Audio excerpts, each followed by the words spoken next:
Bonjour et bienvenue dans cette vidéo dans laquelle nous allons parler de l'algorithme de Twitter, qui a été révélé au monde entier. Nous allons voir les critères qui influencent le classement de vos publications, pour vous permettre ainsi d'optimiser vos tweets pour toucher le plus de personnes. Nous allons nous appuyer sur le thread de Akash Gupta, un expert en Product Growth qui a passé la soirée à analyser le code source de Twitter. Il a partagé 10 points clés à connaître sur l'algorithme de Twitter. Le lien du thread est en description. Dans cette vidéo, je vais vous présenter brièvement chaque point clé, en vous donnant des exemples concrets et des conseils pratiques pour améliorer votre performance sur Twitter. Prêt? C'est parti!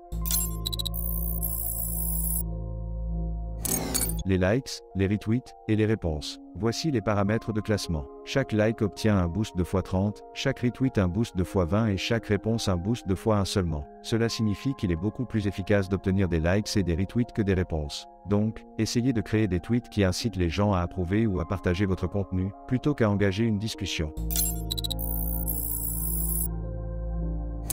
Les images et les vidéos aident. Les images et les vidéos entraînent un boost sympa de x2. Cela signifie qu'il est recommandé d'ajouter des éléments visuels à vos tweets pour les rendre plus attrayants et plus mémorables. Donc, essayez d'utiliser des images ou des vidéos pertinentes et de bonne qualité pour illustrer vos propos.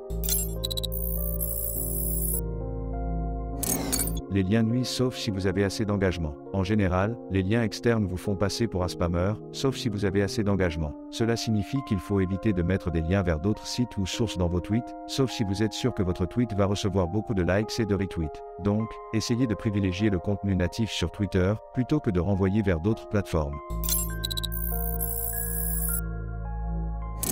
Les mutes et les unfollow nuisent. Tous les éléments suivants nuisent à votre engagement. Les mutes, les blocages, les unfollow, les signalements de spam, les signalements d'abus. Cela signifie qu'il faut éviter de faire des tweets qui irritent ou déplaisent à vos abonnés ou à votre audience potentielle. Donc, essayez de respecter les règles et les bonnes pratiques de Twitter, et de créer des tweets qui apportent de la valeur ou du divertissement aux gens.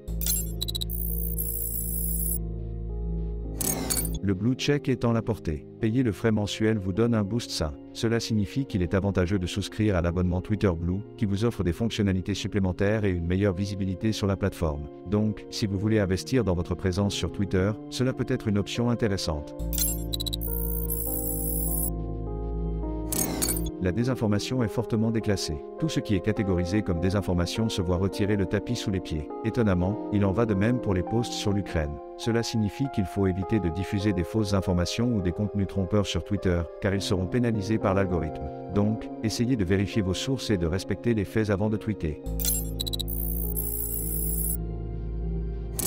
Vous êtes classé dans un groupe. L'algorithme vous place dans un groupe d'utilisateurs similaires. Il utilise ce groupe pour étendre la portée de vos tweets au-delà de vos abonnés à des personnes qui ont des intérêts ou des opinions proches des vôtres. Cela signifie qu'il est important de connaître votre audience et votre niche, et de tweeter sur des sujets qui les intéressent. Donc, essayez de vous positionner comme un expert ou un leader d'opinion dans votre domaine, et de créer des tweets qui apportent de la valeur ou du divertissement à votre communauté. Tweeter en dehors de votre groupe nuit. Si vous faites du contenu hors thématique, il ne va pas bien performer. C'est pourquoi marteler des points sur votre niche fonctionne. Cela signifie qu'il faut éviter de tweeter sur des sujets qui n'ont rien à voir avec votre thématique ou votre audience, car ils seront moins mis en avant par l'algorithme. Donc, essayez de rester cohérent et pertinent avec vos tweets, et de ne pas vous disperser sur des sujets qui ne vous concernent pas. Inventer des mots ou mal orthographiés nuit. Les mots qui sont identifiés comme langue inconnue reçoivent une pénalité de 0,01, ce qui est une énorme pénalité. Tout ce qui est inférieur à 1 est mauvais. Cela signifie qu'il faut éviter d'utiliser des mots inventés ou mal orthographiés dans vos tweets, car ils seront considérés comme du spam ou du non-sens par l'algorithme. Donc, essayez d'utiliser un vocabulaire correct et compréhensible pour vos tweets, et de vérifier l'orthographe avant de publier. Les abonnés, l'engagement et les données utilisateurs sont les 3 points de données. S'il y a une chose à retenir, c'est ceci. Les modèles prennent en compte 3 entrées. Les données d'engagement qui sont les likes, les retweets et les réponses. Les données utilisateurs qui sont les mutes, les unfollow et les signalements de spam. Et enfin, le graphe des abonnés. Cela signifie que ces 3 éléments sont essentiels pour optimiser vos tweets et augmenter votre portée sur Twitter.